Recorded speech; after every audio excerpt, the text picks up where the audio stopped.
बताए जय भीम, जय भारत, जय संविधान। साथियों, आप सब जानते हैं महाबोधि महाविहार बौद्ध गया का वह स्थान, वह पवित्र स्थान है जहां तथागत बुद्ध को ज्ञान की प्राप्ति हुई, जहां से तथागत बुद्ध का ज्ञान प्राप्त होने के बाद पूरे दुनिया को शांति और मानवता का संदेश गया। वो तथागत बुद्ध का धम्म जो समता, स्वतंत्रता, बंधुता, न्याय, प्रज्ञाशील, करुणा और मैत्री पर आधारित है। उसी महाबोधि महाविहार पर एक बीटी एक्ट 1949 एक्ट के तहत 4 पंडे कब्जे में हैं और 4 पंडे उसकी मैनेजमेंट कमेटी में हैं, 4 बौद्ध हैं और उसका चेयरमैन वहां का डीएम है। चूंकि बीटी एक्ट में ऐसी व्यवस्था की गई है और वजह यह, जब बीटी एक्ट बना तो उस वक्त बौद्धों का रिप्रेजेंटेशन उस एक्ट को बनाने वाले लोगों में नहीं था, जिसकी वजह से यह सारा खेल हो गया। तो आइए हम बताते हैं कि किस तरह महाबोधि महाविहार का आंदोलन, मुक्ति का आंदोलन कितने बुलंद तरीके से आगे बढ़ता जा रहा है। आपको सबको पता होगा 1992 में बनते सुरई ससई जी, जो जापानी भिक्खु थे, जो नागपुर के अंदर इंदौरा में बौद्ध विहार के अंदर रहते हैं, उन्होंने उस आंदोलन की शुरुआत की थी। और आज इंडिया बुद्धिस्ट जो फोरम है वो और तमाम सारे बौद्ध संगठन पूरे देश के मिलकर, बल्कि केवल भारत के नहीं, मेरे पास अनेकों वीडियो हैं, चाहे न्यूयॉर्क की हो या वाशिंगटन डीसी की हो, चाहे जर्मनी की हो, ब्रिटेन की हो, पूरे दुनिया के अंदर ये आंदोलन जोर पकड़ रहा है। और भारत के कोने कोने से हमें इस तरह की फुटेज आ रही है जहां लोग महाबोधि महाविहार की मुक्ति का आंदोलन, यानी कि जिस प्रकार मस्जिद के अंदर मुस्लिम से अलग कोई दूसरे धर्म के व्यक्ति उसके मैनेजमेंट कमेटी में नहीं हो सकते, चर्च के अंदर ईसाई से अलग कोई दूसरे धर्म के लोग उसकी कमेटी में नहीं हो सकते, और उसी तरह सिख जो स्थान होता है गुरुद्वारा, उसके अंदर भी सिखों से अलग मैनेजमेंट कमेटी में कोई नहीं हो सकते। हिंदुओं के मंदिर के अंदर जो ब्राह्मण धर्म है उसके जो मंदिर हैं, उन ब्राह्मणों के मंदिर के अंदर भी उसके धर्म से अलग दूसरे धर्म के लोग मैनेजमेंट कमेटी में नहीं हो सकते। लेकिन महाबोधि महाविहार बौद्धों की आस्था का केंद्र, इस बौद्ध मंदिर के अंदर इसमें 4 पंडे क्यों? इस मुक्ति के लिए कितना बड़ा आंदोलन पूरे देश में चल रहा है। आज हमारे बीच अनेकों बौद्ध भिक्खु संघ और हमारे कुछ उपासक साथी आए हैं। मैं चाहूंगा अपने साथी से सबका एक बार इंट्रोडक्शन करा के इस चर्चा को आगे बढ़ाएं। हम हमारे सम्मानित एडवोकेट राजेंद्र पाल गौतम जी, जो पूर्व में दिल्ली सरकार में मंत्री रहे हैं, आज इनके आवास पे बैठकर हमने जो पूर्व चर्चा की थी महाबोधि महाविहार मुक्ति आंदोलन के लिए, कि हम दिल्ली से बोध गया के लिए एक पद यात्रा शुरू करने जा रहे हैं। यात्रा के क्रम में ही आज हम मंत्री जी के आवास पे बैठे और इनके साथ एक विचार विमर्श हमारा हुआ कि हम जय भीम मिशन के पास एक सामाजिक उत्थान के लिए, सामाजिक जन जागरूकता के लिए समाज और मंत्री जी के प्रयास से रथ बनाया गया था और इस यात्रा में रथ की विशेष आवश्यकता है। तो आपने पहले ही मन बना रखा था, यानी हमारे से पहले ही मन बना रखा था कि रथ यात्रा निकलनी चाहिए, क्योंकि यात्रा जो होती है वो लोगों से सीधा जुड़ती है, लोगों के बीच में जाती है, तो लोगों में हौसला बढ़ता है, उम्मीद बढ़ती है कि हाँ हमारे पास भी आंदोलन की मुहिम चल के आई है, तो उनका एक बड़ा लेवल पे बड़े जनसमूह के साथ समर्थन मिलता है। तो रथ यात्रा से पूरे देश में हम लोग ये मैसेज देना चाह रहे कि आने वाली बुद्ध पूर्णिमा पर 12 मई को जो बुद्ध पूर्णिमा आ रही है, बुद्ध पूर्णिमा का वो महापर्व है जिस पर्व की शुरुआत ही बोध गया से हुई है। सिद्धार्थ गौतम को ज्ञान की प्राप्ति हुई, संबुद्ध बनने के बाद ही यह उद्घोष हो गया कि बुद्ध के संबोधि के दिवस को बुद्ध पूर्णिमा के रूप में मनाया जाए। तो पूरी दुनिया और देश के लोगों से हमारी यही निवेदन है कि जिस महापर्व बुद्ध पूर्णिमा को हम लोग वर्षों से मनाते आ रहे हैं, उस पर हम बुद्ध की वंदना, बुद्ध की प्रार्थनाएं, बुद्ध के उपदेशों को सुनते आ रहे हैं। आज वही स्थल, महापवित्र स्थल महाबोधि महाविहार जो है, बीटी एक्ट 1949 बनाकर 4 हिंदुओं को और सरकार को उस पर कब्जा करने का आदेश संवैधानिक तौर पे दिया गया, जो आज के समय में असंवैधानिक है, पर 1949 से आज 2025 से यानी 76 साल के तकरीबन हो गए। 76 साल से लगातार बौद्धों की भावनाओं के साथ, बौद्धों के विश्वास के साथ, बौद्धों की धार्मिक आस्था के साथ खिलवाड़ किया जा रहा है और अवैध तरीके से जहां बौद्धों को होना चाहिए था वहां पांडे लोगों को बैठाकर उसके धन का और उसकी व्यवस्था को लूटा जा रहा है। विदेशों से और भारत के जो भी धार्मिक लोग हैं, जो वहां पर इस लिहाज से या इस विश्वास के साथ दान करते थे कि महाबोधि महाविहार का दान जो है वो भारत में बौद्ध धर्म का प्रचार प्रसार करेगा, बौद्ध धर्म के प्रचार प्रसार के लिए कॉलेज यूनिवर्सिटी बनाएगा। आज उसी मां बोधि महाविहार के दान का दुरुपयोग जो करके पंडों ने अपनी अपनी बड़ी बड़ी संस्थाएं, हवेलियां, बड़े बड़े बैंकों में बैलेंस बनाकर उसकी लुटाई कर रहे हैं। आज जो समाज जगा है और आपके प्रयास से, सोशल मीडिया के प्रयास से आप लोगों ने इस आवाज को जिस तरह से बुलंद किया है, लोगों तक पहुंचाया है। आज 43-44वां दिन आंदोलन का हो गया है। 43-44 दिन के आंदोलन में जो बोधगया से हुआ था 12 फरवरी से, उसकी आवाज देश के आज मुझे लगता है कि प्रत्येक शहर तक, शहर के गांव तक और गांव के प्रत्येक व्यक्ति तक पहुंच गई है। अब जरूरत है आपको बोधगया पहुंचने की। तो आपसे हमारी यही अपील है कि 14 अप्रैल से दलित प्रेरणा स्थल नोएडा से ये रथ यात्रा शुरू होने जा रही है। हमें आपसे यही गुजारिश करते हैं, निवेदन करते हैं कि आंदोलन के लिए एक लाइन में बोला हो कि मुक्ति का आंदोलन है, ये विरासत को बचाने का आंदोलन है। तो इसके लिए हमें तन मन धन की सहयोग की, सपोर्ट की जरूरत होती है, क्योंकि कोई भी आंदोलन एक व्यक्ति के कंधों पे नहीं होता है, बल्कि पूरा समूह उसका जिम्मेदार होता है, उसे लेकर चलता है, रथ को लेकर चलता है। तो आपको मैं एक चीज कह रहा हूं कि एक मुट्ठी अन्न, जिस तरह से उन लोगों ने राम मंदिर को बनाने के लिए एक ईंट मांगी थी, घर घर से मिट्टी मांगी थी, हमें तो मंदिर बनाना नहीं है, हमारा तो बना बनाया खड़ा है, हमें तो बचाना है उसे, हमें बनाना नहीं बचाना है। तो बचाने के लिए केवल जो सैकड़ों की संख्या में, हजारों की संख्या में बौद्ध भिक्षु धरना पे है और रथ यात्रा में चले गए बौद्ध भिक्षु, उनके लिए भोजन की व्यवस्था आप एक मुट्ठी अन्न देकर इस यात्रा का जन समर्थन करें, यही मैं अपील करता हूं। और हमारे बीच में एडवोकेट राजेंद्र पाल गौतम जी है, इन्होंने भी पूरी तरह से जो मन बना लिया, विश्वास बना लिया कि आपकी तरफ से आपका पूरा सहयोग, सपोर्ट जो है इस यात्रा के लिए और इस पूरे आंदोलन के लिए है। और जब तक हम जीतेंगे नहीं तब तक हम पीछे हटेंगे नहीं। आप सभी ज्यादा से ज्यादा शेयर करें और यात्रा के लिए तैयारी करें। नमो बुद्धाय जी। बंते करुणा सागर जी हैं हमारे साथ। बंते जी, जो ये यात्रा शुरू हो रही है दलित प्रेरणा स्थल नोएडा से और 12 मई को पहुंचेगी बोधगया के अंदर, ये इसका क्या प्रारूप रहेगा, कहां कहां से होके गुजरेगी और इसमें कितने लोग शामिल होंगे?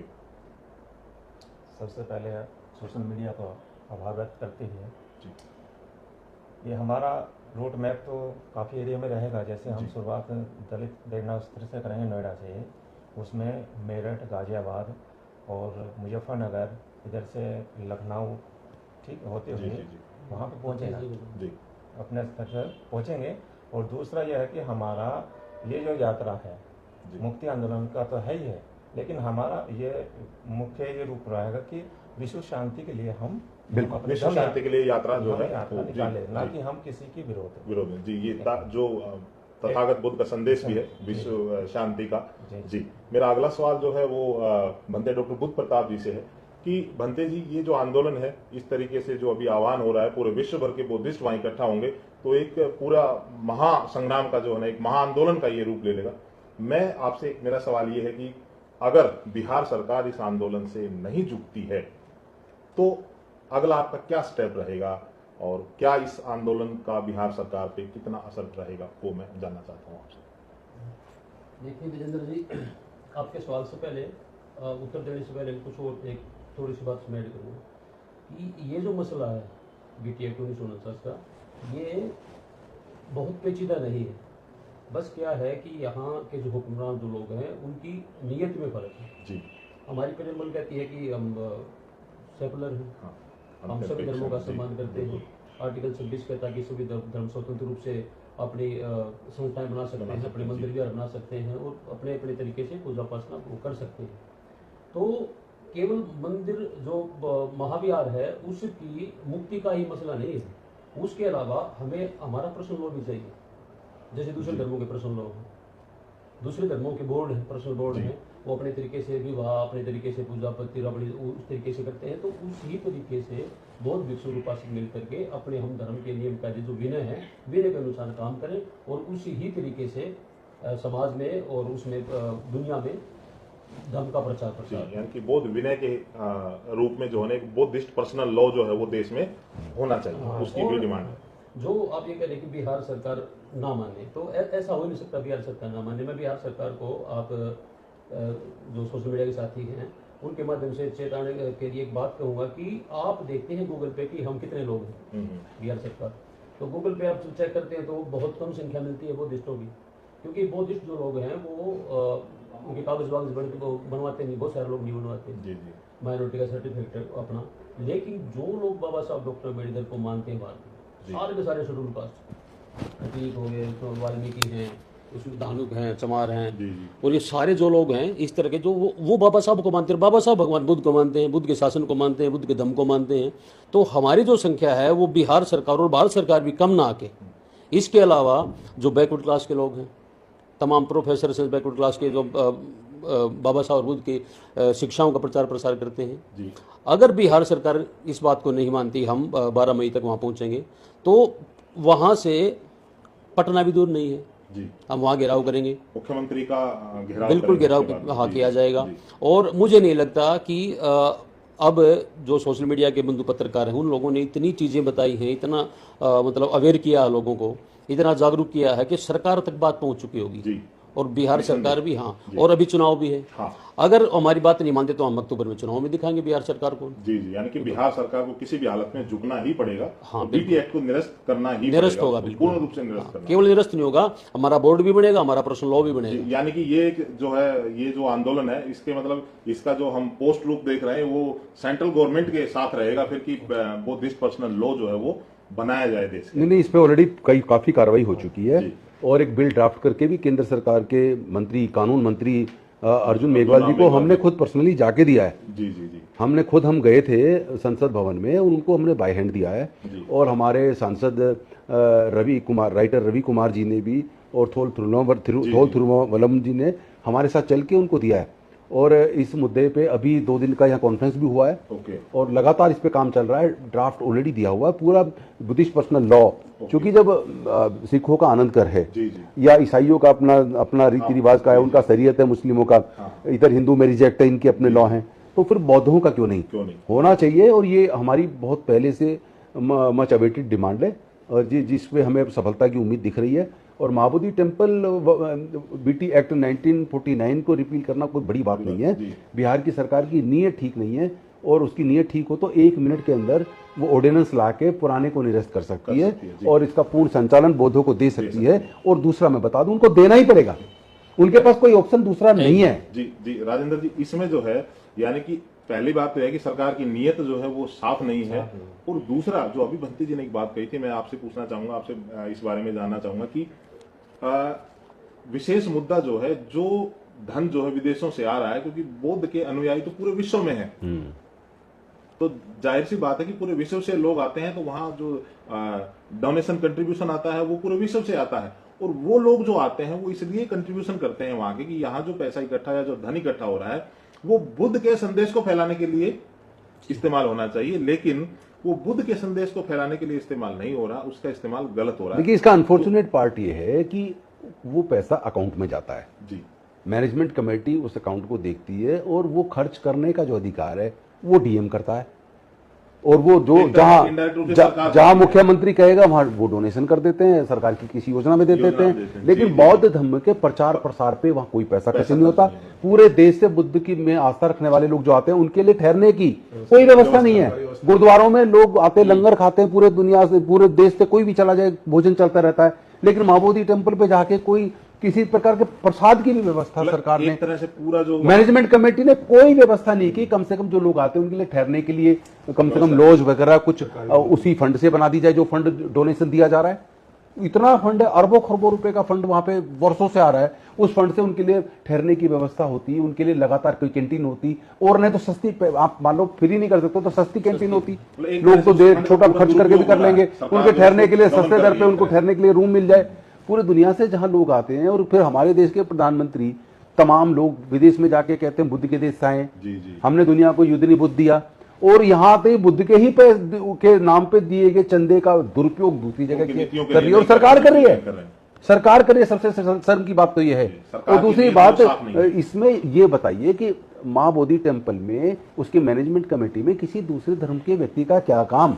सरकार आखिर आंख मीच कर, सरकार क्या ये सोच रही है कि जैसे कबूतर सोचता है बिल्ली को देख के आंख मीच लूंगा तो जान बच जाएगी?